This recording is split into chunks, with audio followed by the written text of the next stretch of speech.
À un peu moins de 300 km d'Abidjan, la ville de Gagnoa, chef-lieu de la région du fromager. La star du ballon rond Didier Drogba est originaire de la région, mais lorsque l'on évoque cette ville du centre-est de la Côte d'Ivoire, c'est surtout pour y associer Laurent Gbagbo, l'enfant du pays. Dans le village Babré, nous avons retrouvé des amis d'enfance de Laurent Gbagbo. C'est là qu'il est né au 31 mai 1945. Vous voyez ce bâtiment-là? Oui.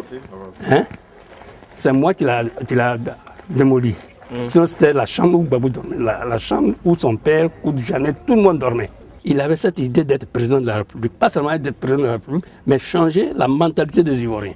Alors, quand nous nous sommes rencontrés, quelque part, je ne vais pas vous donner le nom, quelque part, je lui ai dit, comme tu es sûr d'être président de la République, il faut écrire, puis je vais garder. Et voici le papier qu'il a écrit pour me donner.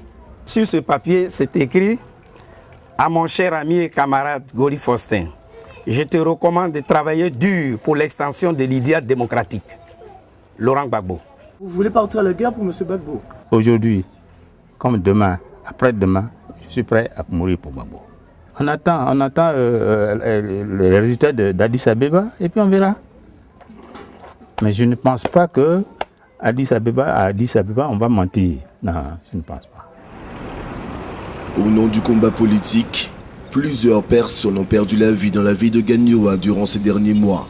Il y a quelques jours, 3 militants pro-Ouattara sont décédés lors d'affrontements et manifestaient dans le cadre de l'appel à la grève générale lancé par Alassane Ouattara, le président de la Côte d'Ivoire reconnu par la communauté internationale.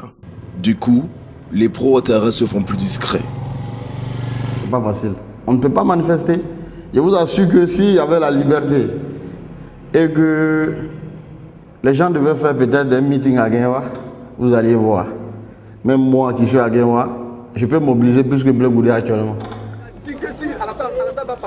Ici, au coin d'une rue animée, quelques jeunes du RHGP se retrouvent chaque soir autour d'un thé. Assurés d'avoir remporté les élections, ils réclament le départ de Laurent Gbagbo. On travaille tous à la CIB, il a fermé. Quelques temps après, le marché de Gagnoa a été brûlé le 28 octobre 2008. Non, mais c'est méchant. Vous ne pouvez pas imaginer le RDR et le PDCI ensemble.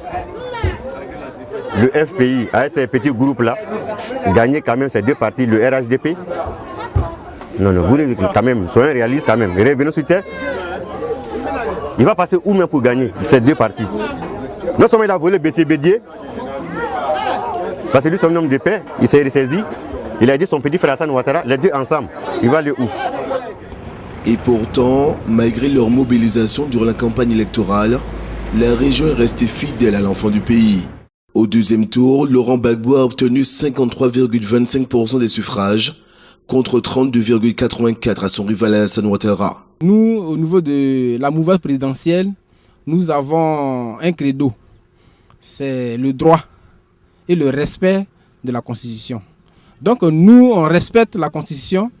Donc ça fait que on attend, et surtout qu'on attend le président de la République, Laurent Gbagbo, qui est notre vraiment leader. Sous couvert d'anonymat, de nombreux habitants nous ont confié leur inquiétude. Constitution, écomog, guerre, dignité, souffrance reviennent dans la plupart des conversations. Sur la place Laurent Gbagbo, des jeunes ont trouvé la parade au long débats sociopolitiques, en jouant au football ou en pratiquant le karaté.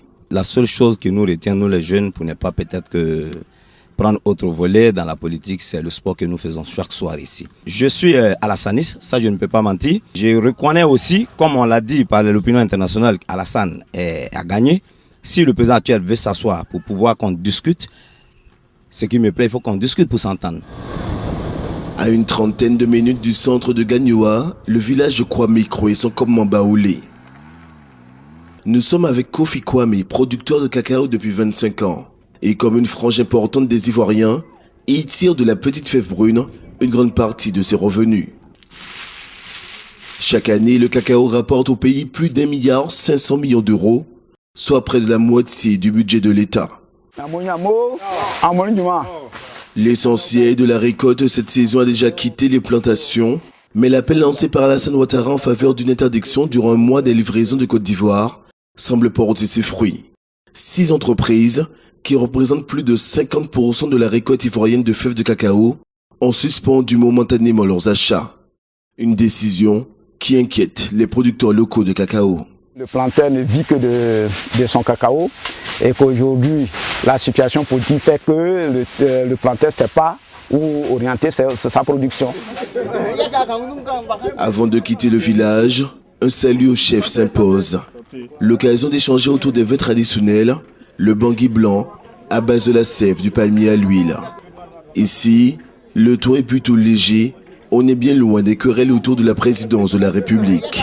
Pour Laurent Gbagbo, vainqueur des élections d'après le Conseil constitutionnel, la situation est différente. La communauté des États de l'Afrique de l'Ouest a déclaré hier qu'il était hors de question de le reconnaître comme président ivoirien. Mais le Rudi de Mama n'a pas dit son dernier mot. Il compte sur le panel des 5 chefs d'État africains mis en place par l'Union africaine pour légitimer sa présidence. À Gagnoa, Nicolas Nigos pour Vox Africa.